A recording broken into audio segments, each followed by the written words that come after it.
నమస్తే, రామ్ టాక్కి తిరిగి స్వాగతం. పెగాసస్ వివాదం రోజు రోజుకి ముదరటమే కాదు, గత వారం నుంచి పార్లమెంటు స్తంభించిపోయింది. దేశవ్యాప్తంగా దీని మీదే చర్చ జరుగుతూ ఉంది. కాకపోతే దురదృష్టవశాత్తు దీని మీద లోతుగా చర్చించట్లేదు. కేవలం అదేదో లిస్టు పబ్లిష్ అయింది కాబట్టి దర్యాప్తు జరపాలి, ఇదే ప్రధానంగా దీని చుట్టూనే తిరుగుతుంది మొత్తం చరిత్ర అంతా కూడా, వార్తా కథనం అంతా కూడా. కానీ వాస్తవం అది కాదు. అసలు దీని వెనక్కున్నటువంటి కథ ఏంటో ఒక్కసారి చూద్దాం. ఇది రెండు సిద్ధాంతాలు, రెండు వ్యవస్థల మధ్య ఘర్షణ అనే చెప్పచ్చు. అంటే ఆమ్నెస్టీ ఇంటర్నేషనల్, ఎన్ఎస్ఓ ఏంటి, ఈ రెండు సిద్ధాంతాలు ఏంటి అనేది ఒక్కసారి చూద్దాం.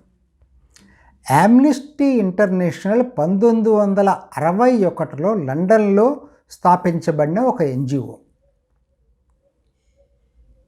దీని ప్రధాన ఉద్దేశం ఏంటంటే, నిర్బంధ ప్రభుత్వాలు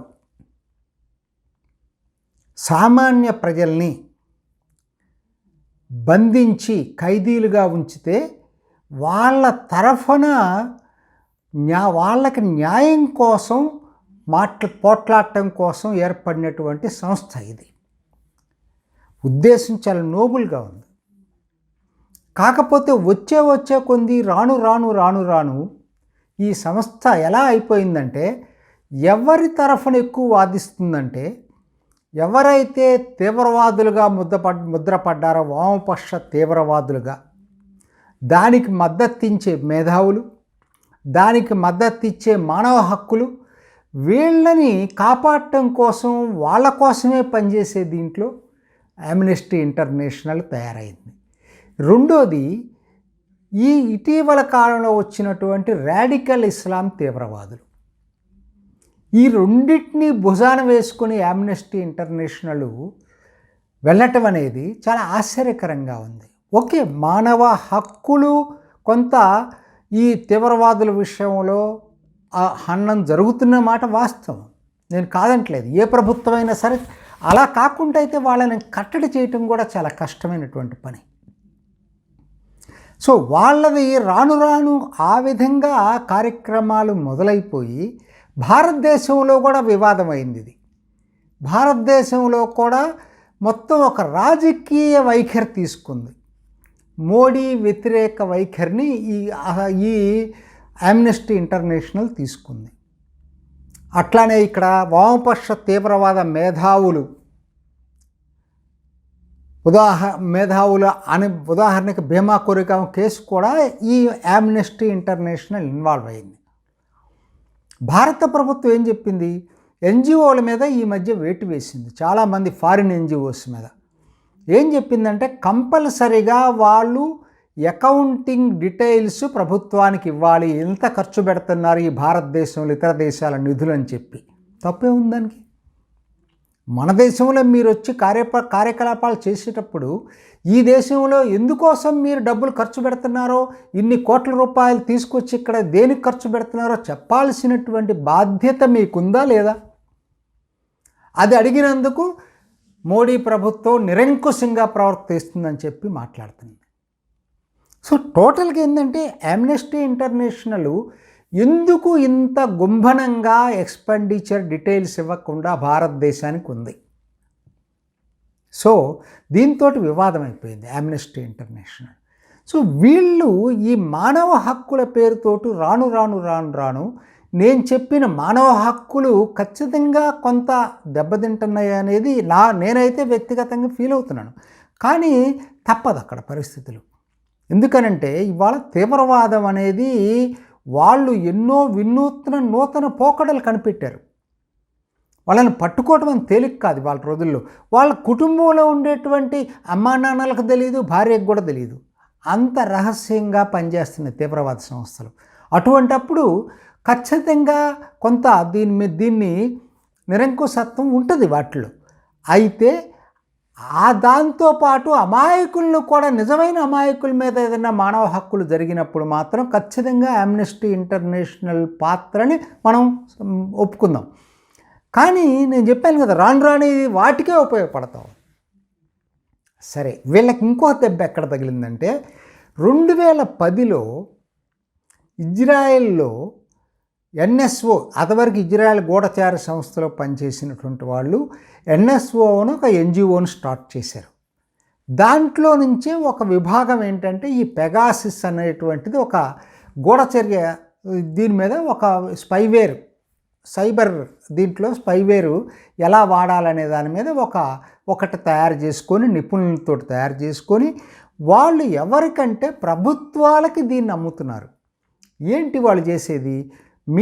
వాళ్ళ దేశాల్లో ఉన్నటువంటి తీవ్రవాదులను పట్టుకోవటం కష్టమైనప్పుడు ప్రభుత్వాలకి వాళ్ళు వీళ్ళని ఆశ్రయిస్తున్నారు. వీళ్ళు చాలా అత్యంత నైపుణ్యంతో వాళ్ళ ఇన్ఫర్మేషను, కదలికలు అన్నీ చెప్పగలుగుతున్నాయి.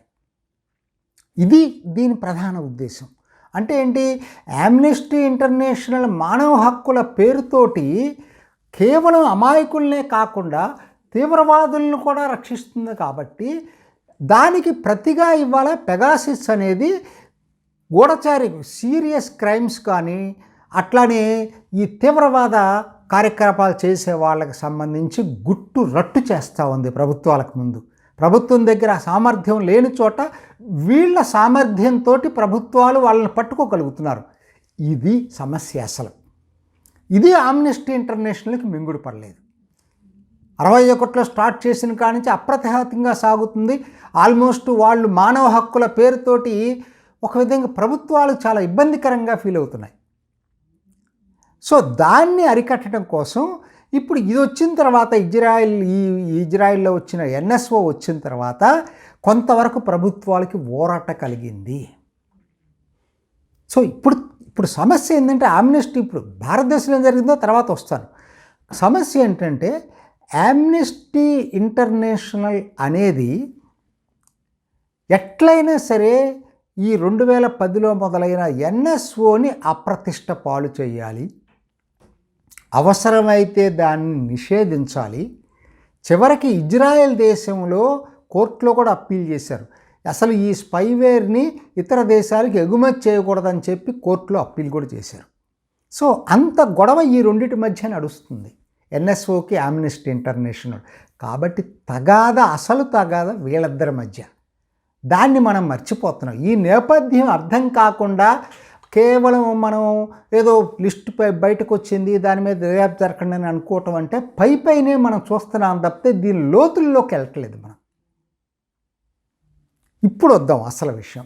మన దీని గురించి అసలు ఏమిటని చూస్తే ఈ పెగాసిస్ ప్రాజెక్ట్ అనేది ఒక పెగాసిస్ సంబంధించింది కాదు, పెగాసిస్కి వ్యతిరేకమైన ప్రాజెక్టు.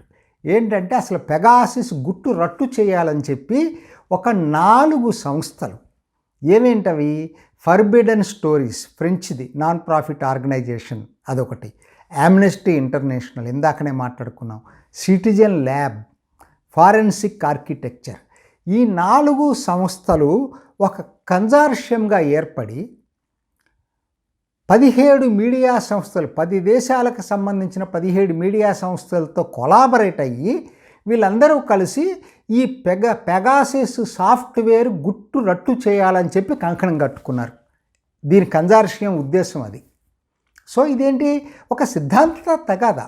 పెగాసిస్ని మనం అప్రతిష్ట పాలు చేయకపోతే మన సంస్థ ప్రాముఖ్యత తగ్గిపోతుందనేటువంటి భావన ఈ ఆమ్నెస్టీకి వచ్చింది. సరే, ఇందులో ఏమేమిటి మీడియా సంస్థలు చూసుకుందాం. ఈ 4 సంస్థల కన్సార్షియంకి కొలాబరేట్ చేసి మీడియా సంస్థల్లో వాషింగ్టన్ పోస్టు, గార్డియన్, లిమండే, మన దేశంలో వైర్. ఎంతమందికి తెలుసో లేదో కానీ వైర్ ఒక లెఫ్ట్ లిబరల్ పేపర్. దాని ప్రధాన ఉద్దేశం, ఏ రోజైనా ప్రభుత్వం చేసిన మంచి పనులను ఒక్కటైనా ఈ మ్యాగజైన్ ఏ రోజైనా పబ్లిష్ చేసిందా? బ్యాలెన్స్ అంటే ఎట్లా ఉండాలంటే విమర్శించండి, కానీ ఒక సైడే ఉండకూడదుగా, 2 వైపులా ఉండాలి, 2 కోణాలు ఉండాలి ఒక వార్త దీనికి, మ్యాగజైన్కి. నువ్వు కేవలం మోడీని ఎట్లయినా వ్యతిరేకించడానికి వచ్చే వార్తల్ని వండి వార్చేటువంటి పేపర్గా తయారైపోయింది వైర్. ఇది వామపక్ష తీవ్రవాద దీని సిద్ధార్థ వరదరాజన్, ఎంకే వేణు వీళ్ళందరూ కలిసి నడుపుతున్నటువంటి సంస్థ ఇది. సరే, వాషింగ్టన్ పోస్ట్, గార్డియన్ గురించి నేను చెప్పాల్సిన పని లేదు, ప్రపంచం మొత్తానికి తెలుసు. అమెజాన్ జెఫ్ బెజ్తో పాటు ఇవాళ గార్డియన్లో రాసే విలేకరులే వాషింగ్టన్ పోస్ట్లో రాస్తున్నారు, అక్కడి నుంచి ఇక్కడికి రాస్తున్నారు. వీళ్ళు టోటల్గా ఏంటంటే ఒక లిబరలిజం పేరుతోటి యాంటీ కన్జర్వేటివ్ మూమెంట్కి వ్యతిరేకంగా అని మొదలుపెట్టారు, కానీ లెఫ్ట్ లిబరల్స్ కేంద్రం అయిపోయింది. దురదృష్టవశాత్తు ఈవెన్ ఇస్లాం తీవ్రవాదులకు కూడా, ఆ తీవ్రవాదులు అనకపోయినా ఇప్పుడు ఉదాహరణకి భారత వ్యతిరేక ఇస్లాం క్యాంపెయిన్ ఏదైతే జరుగుతుందో ప్రపంచవ్యాప్తంగా, దానికి కేంద్రంగా Washington post, New York times, Guardian పేపర్లు ఉంటున్నాయి. మనందరికీ తెలిసిన విషయం. ఇప్పుడు అది చర్చనీయాంశం కాదు కాబట్టి నేను డీటెయిల్స్లోకి వెళ్ళట్లేదు. కాబట్టి ఈ మీడియా సంస్థలే ఎందుకు వీళ్ళతో కొలాబరేట్ అయ్యారనేది కూడా మనం ఆలోచించాలి. అంటే ఇవన్నిటి మోటివ్ ఒకటే. క్లియర్గా భారతదేశం వరకు చూసేటట్టయితే అసలు దీనికి ఎవరు ఫండ్స్ ఇస్తున్నారని చూస్తే, దీనికి ఎవరు ఈ 4 సంస్థలకు కూడా, ఈ కన్జార్షన్లో 4 సంస్థలకి ఇస్తుంది ఎవరు? జార్జ్ సోరస్ అనే అతను. ఓపెన్ సొసైటీస్ ఫౌండేషన్ అని ఒకటి ఉంది. అది ఈ 4టికి డబ్బులు ఇస్తుంది. ఆయన అందరికీ తెలిసిందే, 2020లో వరల్డ్ ఎకనామిక్ ఫోరంలో వెళ్ళి ఓపెన్గా మోడీకి వ్యతిరేకంగా ఎంత ఘాటైన విమర్శ చేయొచ్చు. అన్ని అబద్ధాలే. కాశ్మీరు అది దీన్ని ముస్లిం మెజారిటీ దీన్ని మోడీ కబళించాడని, అసలు సిఐఏ పేరుతోటి ముస్లింల యొక్క పౌరసత్వం రద్దు చేపిస్తున్నాడని, అసలు అది సిఐఏకి ఉన్న భారతదేశ పౌరులకు సంబంధించినటువంటిది. సో ఇలా ఇటువంటివన్నీ అక్కడ ప్రచారం చేసినటువంటి వ్యక్తి జార్జ్ సోరస్. నరానా మోడీ వ్యతిరేకత జీర్ణించుకున్నటువంటి వ్యక్తి. సో కాబట్టి వీళ్ళు అన్బయాస్డ్ అని చెప్పలేం. ఫస్ట్ నంబర్ 1 నా పాయింట్ అది. తర్వాత అసలు వార్తల్లోకి వెళ్దాం. వార్తల్లోకి వెళ్తే వీళ్ళు చెప్పింది ఏంటి? 50,000 ఫోన్లు లిస్ట్ ఉందని, చివరకు వాళ్ళు 1000 తీసుకున్నారని, అందులో కేవలం 67 తీసుకున్నారని, ఆ 67లో కనీసం 10 ఫోన్లు ఇండియా అని, అందులో 5 ఫోన్లు ఇన్ఫెక్ట్ అయినాయి అని చెప్తున్నారు. గూఢచర్యం జరిగింది వాటి మీద అనేది. కానీ ఎవరు చేశారో చెప్పరు, ఎక్కడి నుంచి వీళ్ళకి లిస్ట్ ఇచ్చారో చెప్పరు. సో కాబట్టి ఏంటి, అంత క్లౌడ్ ఏంటంటే మీరు అసలు ఎక్కడ స్పష్టత ఎక్కడా లేదు వాళ్ళు చెప్పిన దాంట్లో. ఎన్ఎస్ఓ దీనికి సమాధానం ఇచ్చింది. మీరు మాకు ఇదిగో ఈ లిస్టు పబ్లిష్ చేయండి, ఈ లిస్టు మాదా కాదా మేము చెప్తాం, మీరు అనౌన్స్ చేసిన పేర్లు మాకు సంబంధించినవి కాదు.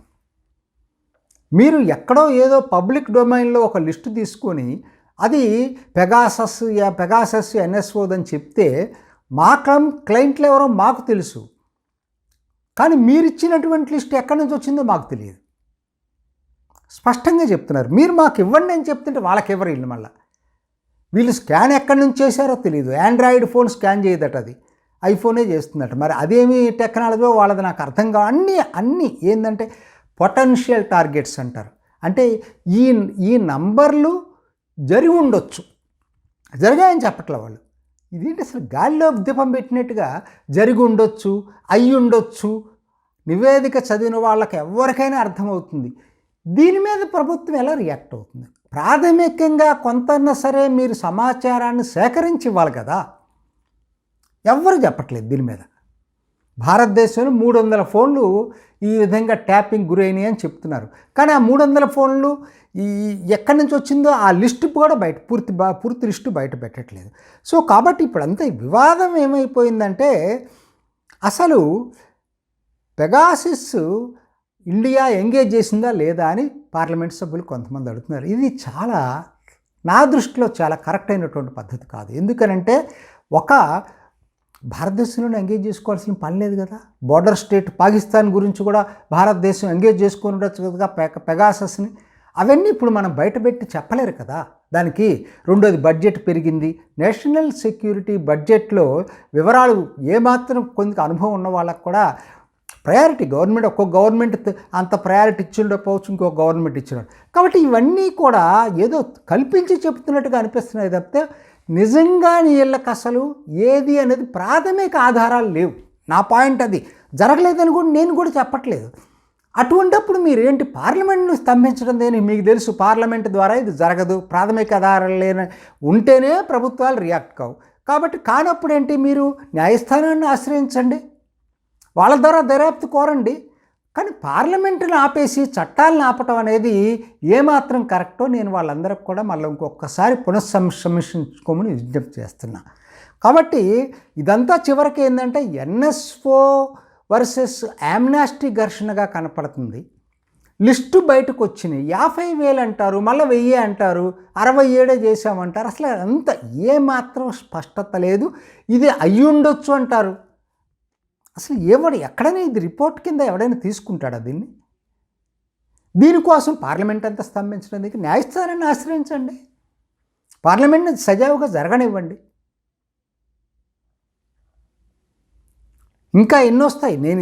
ఇది డెవలపింగ్ స్టోరీ కాబట్టి ఎన్నైనా జరగవచ్చు. చూద్దాం ఏం జరుగుతుందో. ఇంకా ఇది ఈనాటి రామ్ టాక్. ఇంకొక ఎపిసోడ్లో మళ్ళీ కలుసుకుందాం. నమస్తే. చూసారు కదండి, మరి ఈ వీడియో కనుక మీకు నచ్చినట్లయితే ఒక లైక్ కొట్టేసి మీ అభిప్రాయాన్ని కూడా కామెంట్ బాక్స్లో తెలియజేస్తూ ఇలాంటి ఇంట్రెస్టింగ్ అప్డేట్స్ కోసం మా ఛానల్ని సబ్స్క్రైబ్ చేసుకోండి.